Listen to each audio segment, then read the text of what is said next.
Assalamualaikum warahmatullahi wabarakatuh. Alhamdulillahirabbil alamin wa bihi nasta'inu ala umuri dunya waddin. Assalatu wassalamu ala asrafil anbiya wal mursalin Muhammad sallallahu alaihi wasallam. Rabbi israh li sadri wa yassir li amri wa hlul 'uqdatam min lisani yafqahu qawli, amma ba'du. Alhamdulillah, bagaimana kabar semua? Semoga Allah Subhanahu wa taala memberikan kebaikan kepada kita semuanya. Seluruh mahasiswa STEBI Bama menjadi mahasiswa yang berkualitas, dan untuk pemirsa semuanya, semoga kita semuanya selalu dilindungi oleh Allah Subhanahu wa taala. Baik, pembahasan kita yaitu pada pertemuan yang ke-15 ini adalah bagaimana kita bisa mengetahui dan memperdalam bagaimana tawaf ziarah, bagaimana tawaf wada, bagaimana sholat pada 3 masjid yang telah disampaikan oleh Rasulullah sallallahu alaihi wasallam, dan yang terakhir adalah al-ihsar wal al-fawat wal ihsar. Langsung kepada hadis yang pertama. Bismillahirrahmanirrahim. Anna Nabi sallallahu alaihi wasallam lam yarmul fi sab'il ladzi afadha fihi. Hadis ini menjelaskan kepada kita bahwasannya tidak disyariatkan bagi kita untuk kemudian at-tarammul, berlari-lari anjing, at-tarammul ya, berlari-lari anjing sebagaimana tawaf kudum dan tawaf yang sebelumnya ketika kita akan melakukan tawaf ifadah. Tawaf ifadah itu mahasiswa adalah rentetan daripada ibadah haji ketika kita telah melakukan Jumratul Aqabah ya. Jumratul Aqabah, ada yang mengambil nafar awal, mereka langsung datang ke Masjidil Haram atau tawaf di sana. Tapi ada yang kemudian mengambil nafar tani, dia melakukan tawaf ibadah itu setelah selesai rentetan 3 hari setelah tanggal 10, jadi 11, 12, 13 langsung mereka pergi ke Masjidil Haram untuk melakukan tawaf ibadah. Itu disebut dengan nafar sani, seperti itu. Hadis yang kedua berkaitan dengan al-muhassab ya. Al-muhassab maksudnya atau apa? Bismillahirrahmanirrahim. Anna Nabi sallallahu alaihi wasallam salat duhra wal asr wal maghrib wal isya summa raqada raqdatan fil muhassab summa rakiba ila al-baiti wa tawafa bihi. Bahwasanya Rasulullah sallallahu alaihi wasallam melaksanakan salat duhur, maghrib, isya dan maghrib dan isya, kemudian beliau tidur raqdatan beberapa saat ya, di muhassab namanya. Kemudian beliau Rasulullah sallallahu alaihi wasallam menaiki untanya menuju ke Baitullah yaitu Ka'bah untuk kemudian bertawaf. Al-Bukhari. Tekanan pada hadis ini mahasiswa yang saya muliakan dirahmati oleh Allah, yang pertama adalah kalimat muhassab. Muhassab ini adalah nama suatu suku bangsa, tapi dia juga ternisbatkan kepada tempat muhassab, di mana daerahnya itu menuju ke Affaq, yaitu turunan daripada Bani Kinana, di mana Rasulullah sallallahu alaihi wasallam tidur di tempat ini, lalu beliau menaiki unta menuju Baitullah untuk kemudian melakukan tawaf wada. Pembahasan tawaf wada. Saat ini kemudian Nabi melakukan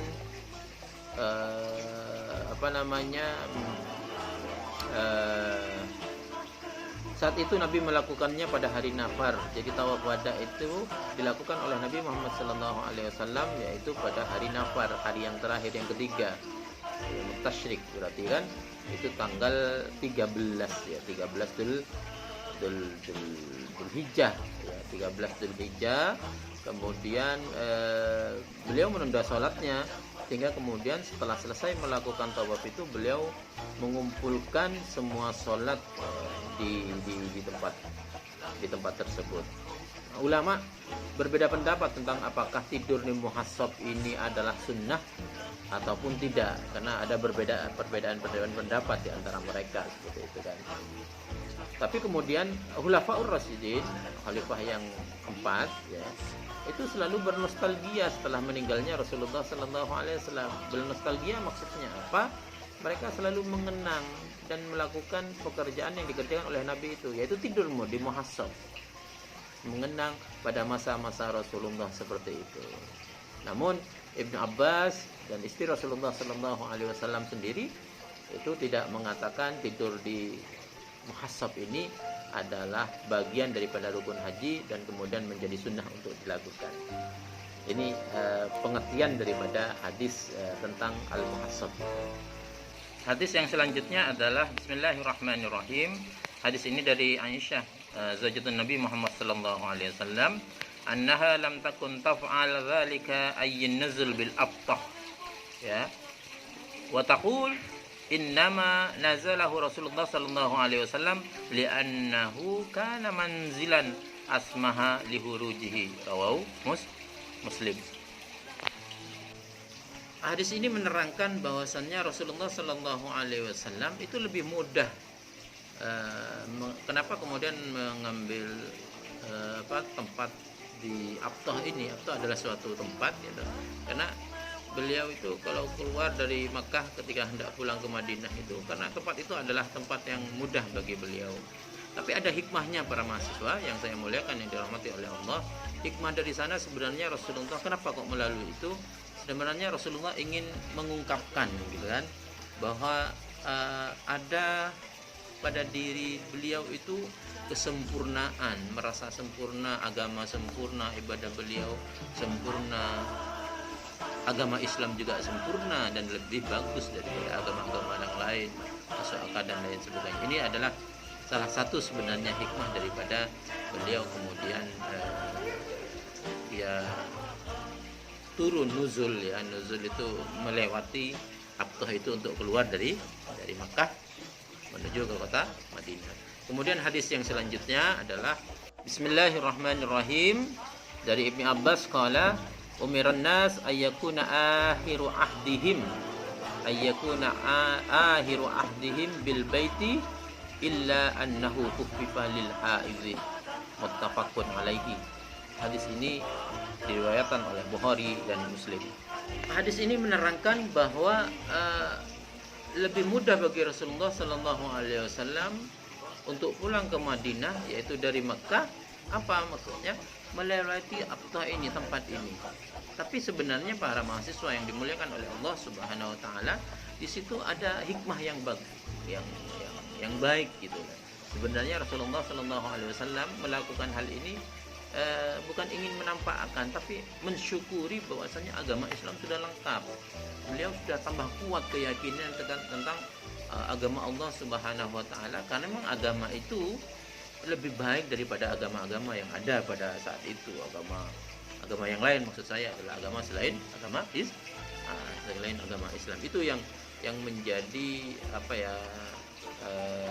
performance, menjadi implikasi daripada kenapa sih kok kemudian Abtah itu menjadi tempat itu, selain memang adalah tempat yang dirasa mudah oleh Rasulullah Sallallahu Alaihi Wasallam untuk keluar ke Makkah ketika ingin pulang ke Madinah. Kemudian hadis yang selanjutnya qala min Ibni Abbas umiran nas ayyakuna akhiru ahdihim bil baiti illa annahu khuffifa lil haidzi. Nah, ini menerangkan bahwasannya orang yang melakukan ibadah haji itu seyogyanya mengakhiri akhir daripada ibadahnya itu adalah bil baiti. Bil baiti maksudnya adalah di Ka'bah. Apa yang dilakukan di Ka'bah? Yang dilakukan di Ka'bah tentunya adalah bertawaf. Nah, itu yang kemudian kita sebut dengan tawaf wada, tawaf perpisahan. Ini menjadi dalil, menjadi wajib, menjadi diperintahkan untuk kemudian kita yang melakukan ibadah haji, yaitu melakukan tawaf wada, itu tawaf perpisahan. Kemudian kenapa kok Rasulullah menyuruh seperti itu? Dahulu para mahasiswa, ketika para sahabat itu selesai melakukan ibadahnya itu, ibadah haji itu, ya mereka bubar begitu saja. Maka karena demikian Rasulullah kemudian bersabda, tidak boleh kalian itu keluar dari Makkah sebelum kemudian menjadikan akhir dari pelaksanaan ibadah hajinya yaitu dengan tawaf. Tawaf apa itu? Yaitu tawaf wada. Tawaf wada itu apa? Tawaf selamat tinggal yang dilakukan di Masjidil Haram, yaitu keliling Ka'bah. Tapi di sini ketentuannya tidak perlu antum semuanya menggunakan kain ihram gitu kan. Cukup ya seperti saya juga seperti ini sudah cukup, tinggal berniat usolli nawaitu tawaf al-wada lillahi ta'ala, sudah putar 7 kali seperti itu, kemudian berdoa kepada Allah, mengharap menangisi dosa-dosa kita semuanya, menangisi kesalahan-kesalahan kita untuk kita tidak kerjakan di kemudian hari. Dan kemudian mungkin ada baiat gitu ya, baiat kita itu tidak akan melakukan kesalahan-kesalahan lagi setelah kita melakukan ibadah haji gitu lah di rumah kita nanti selanjutnya seperti itu. Inilah kan waktu yang terbaik bagi kita setelah tawaf itu, waktu kita itu bermunajat kepada Allah, menguatkan janji kita untuk melaksanakan kebaikan-kebaikan setelah kita melakukan ibadah haji itu. Insya Allah semoga nanti hajinya menjadi haji yang mabrur. Adapun kemudian dalam hadis ini diterangkan tentang wanita yang haid. Ya, wanita yang haid itu hufifah anil haid, bahwasanya tawaf wada ini diringankan, tidak diwajibkan bagi orang-orang yang wanita yang sedang haid. Karena tidak diwajibkan seperti itu, maka tidak ada pembayaran dam yang perlu dibayarkan sebagai denda daripada apa yang tidak dilakukan oleh wanita yang sedang haid. Terus kemudian ada pertanyaan, bagaimana kalau kemudian tawaf wada ini dilakukan sebelum akhir maksudnya? Maka kemudian para pendapat ulama banyak mengatakan bahwasan tidak sah. Kenapa tidak sah? Karena tawaf wada ini rentetan terakhir daripada ibadah haji, sehingga ya, namanya wada perpisahan, jadi gak ada perpisahan di awal, gak ada perpisahan di tengah. Jadi perpisahan itu berarti di mana? Di akhir seperti itu. Baik, mahasiswa yang saya muliakan dirahmati oleh Allah Subhanahu wa taala, permasalahan yang kedua kemudian juga timbul, bagaimana dengan orang yang masih menginap padahal dia sudah melakukan tawaf wada, sudah berpisah, intinya sudah menyampaikan perpisahan kepada Allah. Maka apakah dia itu perlu untuk mengulang ibadahnya itu lagi gitu kan? Ada beberapa pendapat. Ada 2 pendapat. Yang pertama adalah ia mengatakan harus melakukannya kembali bila masih menginap, dan dia menginapnya hanya untuk perawatan, terus kemudian hanya untuk hal-hal yang tidak penting dan lain sebagainya seperti itu. Maka beliau mengatakan, para ulama mengatakan dalam kitab Subulus Salam itu yang ngulangi lagi gitu, apa pentingnya untuk hal-hal seperti itu. Tapi pendapat yang kedua mengatakan tidak perlu melakukan tawaf wada lagi, tapi ada persyaratannya. Ketika kemudian mungkin dia masih ingin belanja untuk keperluan pembekalan ketika pulang ke Indonesia seperti kita, itu tidak perlu mengulang lagi. Terus kemudian ada kita masih sholat jemaah, nutut untuk melakukan sholat jemaah di Masjidil Haram itu, maka kemudian tidak perlu juga untuk melakukan tawaf wada lagi setelah itu gitu kan. Ini pendapat yang kedua ini selaras dengan apa yang disampaikan oleh Imam Hanafi, bahwa bahkan tidak perlu mengulang walaupun menginap sampai 2 bulan gitu kan. Ini kalau pendapat madhab Imam Hanafi. Begitu para mahasiswa, para pemirsa yang saya muliakan, yang dirahmati oleh Allah Subhanahu wa taala. Tawaf wada ini pada dasarnya disyariatkan dalam ibadah haji, tidak untuk ibadah umrah. Ya, sedangkan kalau pendapatnya Imam Nawawi itu adalah ulama besar madhab Imam Syafi'i. Beliau bahkan mengatakan sama, umrah juga perlu melakukan seperti itu gitu kan. Ini perlu disyariatkan tidak hanya untuk haji, karena sama-sama melakukan ibadah yang hampir sama, perbedaannya hanya wukuf gitu kan. Sehingga umrah juga sama, dia perlu melakukan tawaf wadah. Bahkan kata beliau sangat ketat ini, jika tidak dilakukan maka kemudian mereka harus membayar zakat. Wallahu a'lam bishawab. Para mahasiswa yang dimuliakan oleh Allah Subhanahu wa taala, hadis yang selanjutnya yaitu dari Zubair annahu maqal qala Rasulullah sallallahu alaihi wasallam salatun fi masjidi hadza afdalu min alfi salatin fi ma siwa illal masjidil haram wa salatun fil masjidil haram afdalu min salatin fi masjidi hadza bi mi'ati salatin. Rawahu Ahmad wa sahahahu Ibnu Hibban. Hadis ini yang menguatkan, yang menjelaskan bahwa salat di Masjidil Haram, di Masjidil Nabawi itu sangat utama. Maka sangat rugi bagi orang yang melakukan ibadah haji ataupun umroh salatnya di kamar, di hotel, dengan berbagai alasan. Eman sekali, jauh-jauh dari Indonesia, berapa biayanya, minimal 20 juta, 21 juta, 10 hari di sana, salatnya di hotel karena malas gitu. Maka ini menjadi penguat bagi saya adalah wajib kemudian kalau saya melakukan sholat di dua masjid ini ketika kita ada di di Makkah, yaitu sholat di Masjidil Haram, dan kemudian di Madinah sholat di Masjidin Nabawi. Jadi ada kalimat afdol di sini, maknanya lebih baik daripada sholat di tempat lain, atau ada pemaknaan dari para pakar yang lain adalah sebanding gitu.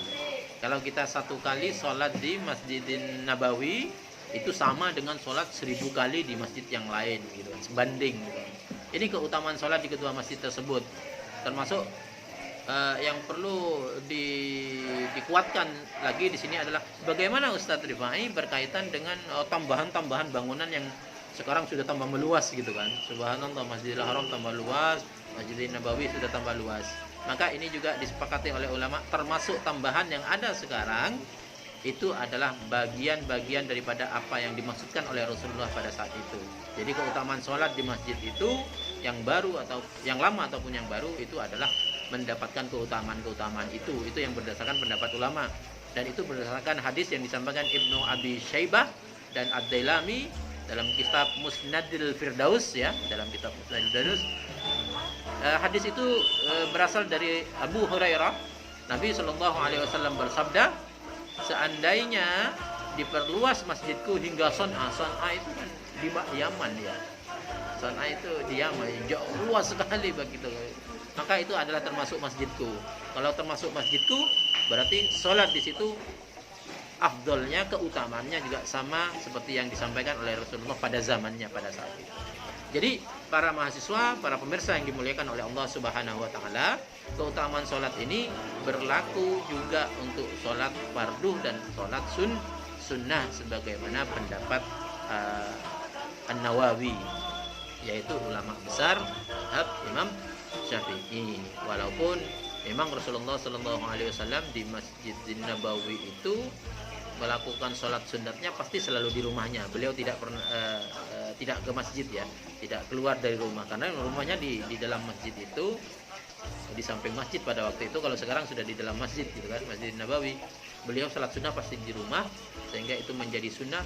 Kalau kita melakukan sholat sunnah itu bagus di sunnahnya itu di rumah, sedangkan sholat fardu itu di masjid gitu. Ini yang baik. Dan kemudian ada lanjutan juga dari hadis itu, kalau di Masjidin Nabawi itu 1000 kali sholat di tempat yang lain, maka kemudian di Masjidil Haram ini lebih afdol dari Masjidin Nabawi. Lebih afdolnya berapa? 100 kali 1000 berarti 100.000.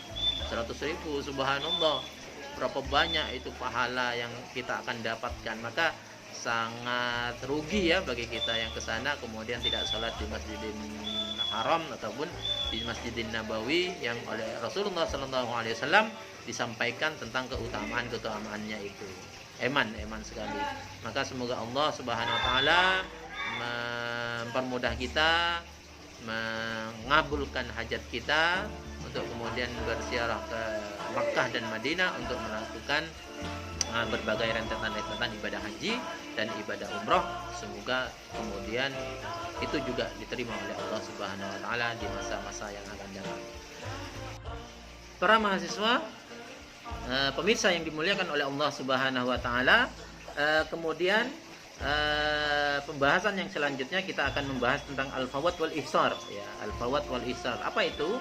Al-ihsar itu masdarnya adalah al-hasru ya. Masdarnya adalah al-hasru yang berarti adalah cegahan ataupun halangan. Adapun al-ihsar yaitu halangan dalam artian di bab haji ini adalah ketika kita ingin melakukan ibadah haji ataupun umroh yang disebabkan bisa karena sakit, bisa karena kita sudah tua ya, bisa karena apalagi takut karena musuh, sebagaimana yang terjadi pada masa Rasulullah Sallallahu Alaihi Wasallam, karena memang dicegah oleh para orang Quraisy pada saat itu ketika di Hudaybiyah gitu ya. Itulah yang terjadi. Dalam hadisnya ada beberapa hadis yang disampaikan di dalam kitab Bulughul Maram di sini. Bismillahirrahmanirrahim. Qad ukhsira Rasulullah sallallahu alaihi wasallam fa halaqa ra'sahu wa jama'a nisa'ahu wa nahara hadyahu hatta i'tamara aman qabilan. Rawahul Bukhari. Bahwasanya Rasulullah sallallahu alaihi wasallam ketika terkepung, ketika mengalami halangan, rintangan ketika ingin melakukan umrah itu, maka beliau kemudian melakukan tahallul gitu ya, karena tidak bisa melakukan sempurna. Setelah itu beliau ya biasa berhubungan intim dengan istrinya, maksudnya boleh melakukan seperti itu gitulah ya. Kemudian beliau menyembelih hewan kurban, dan kemudian beliau datang pada tahun yang akan datang untuk melakukan umroh yang diinginkannya ya. Tapi bukan sebagai kodok gitu ya. Itu yang perlu diperhatikan. Para ulama berselisih pendapat dalam hal ini. Terhalang itu apa karena musuh, apa karena sakit, atau karena sengatan dan lain sebagainya. Tapi intinya kalau dalam pengikut mazhab Imam Hanafi mengatakan bahwa yang menjadi terhalang itu bisa karena sakit, karena tua bangka, atau karena takut. Itu boleh-boleh saja, tidak harus selalu karena takut adanya musuh gitu kan. Kemudian yang kedua, hal ini kemudian menjadi kemudahan ya yang diberikan oleh Allah Subhanahu wa taala bagi kita semuanya, bahwa kalau kita terhalang, ya sudah, silakan lakukan tahallul gitu kan. Di dalam surat Al-Baqarah ayat 196 itu disampaikan, in uhsirtum famastaisara minal haji.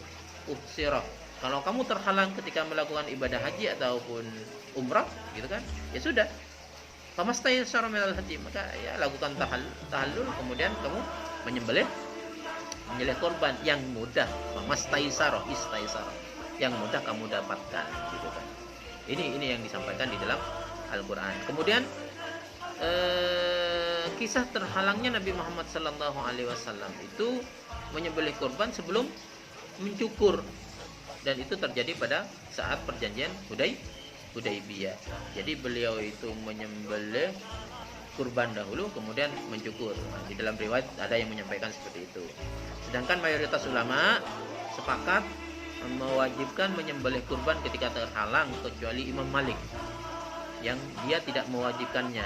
Kita bisa melihat kitabnya itu tentang bagaimana Imam Malik itu tidak mewajibkannya adalah di kitab Manhatul Ghifari Hasiyatud Da'il Nahr gitu kan. Itu beliau tidak mewajibkannya. Tapi para ulama yang lain sepakat menyembelih korban itu adalah menjadi bagian karena kita terhalang untuk melakukan ibadah haji ataupun ibadah umrah gitu kan. Dalam perkataan Ibn Abbas, tidak ada wajib kodok seperti yang saya sampaikan pertama tadi ya gitu ya, untuk mengganti karena tidak selesai hanya tafiq tawaf kemudian mengganti, tidak ada kewajiban kodok bagi orang-orang yang terhalang itu. Karena apa? Hadis yang ada hanya menerangkan apa yang dialami oleh Rasulullah Sallallahu Alaihi Wasallam, dan pada saat itu terjadi pada perjanjian Hudaybiyah karena terjadi di tempat yang kita sebut dengan Hudaybiyah gitu kan. Tidak ada perintah qadha. Kemudian Imam Syafi'i mengatakan di mana terhalang di sanalah tempat penyembelihan. Jadi kalau terhalang di Hudaybiyah, di situ menyembelihnya, di situ melakukan tahallulnya, tapi tidak ada wajib qada itu kata Imam Syafi'i. Itu pun juga sebagaimana yang disampaikan oleh Ibnu Abbas radhiyallahu anhu. Karena Allah Subhanahu wa taala tidak menyebutkannya. Sedangkan jumhur ulama berpendapat penyembelihan kurban itu di mana dilakukan tahallul baik di tanah halal ataupun tanah haram, seperti itu. Jadi para mahasiswa yang saya muliakan, Hudaybiyah ini adalah suatu tempat yang yang nanti kita akan kunjungi. Setiap jemaah umrah ataupun haji pasti akan berkunjung ke sana dan melakukan mikot di Masjid Hudaybiyah. Humaisi namanya masjidnya, Masjid Humaisi. Di sana perbatasan tanah halal dan tanah haram. Disitulah Rasulullah SAW melakukan perjanjian Hudaybiyah itu dengan orang-orang Quraisy, tapi kemudian juga ya diingkari oleh orang-orang Quraisy itu. Kemudian para mahasiswa yang saya muliakan, penamaan umroh qada ya, ada ala qada ya, aman qabilan tadi itu sebenarnya hanya karena ada proses saling menepati perjanjian yang terjadi antara Rasulullah SAW dengan kaum Quraisy, bukan karena wajib qada. Jadi kalau ada istilah umroh qada itu sebenarnya bukan karena mengganti sebagaimana kita sholat lupa kemudian besok harus diqada, tidak seperti itu. Umroh qada itu maksudnya karena Rasulullah pada tahun yang selanjutnya beliau kemudian melakukan ibadah umroh lagi. Jadi qada itu hanya karena saling menepati perjanjian yang ada pada saat itu antara Rasulullah SAW dengan orang-orang Quraisy pada saat itu, seperti itu. Jadi itu yang disampaikan oleh ulama di dalam kitab Subulus Salam, seperti itu. Kemudian hadis yang kedua di dalam Babul Fawad wal Isar ini disampaikan Bismillahirrahmanirrahim.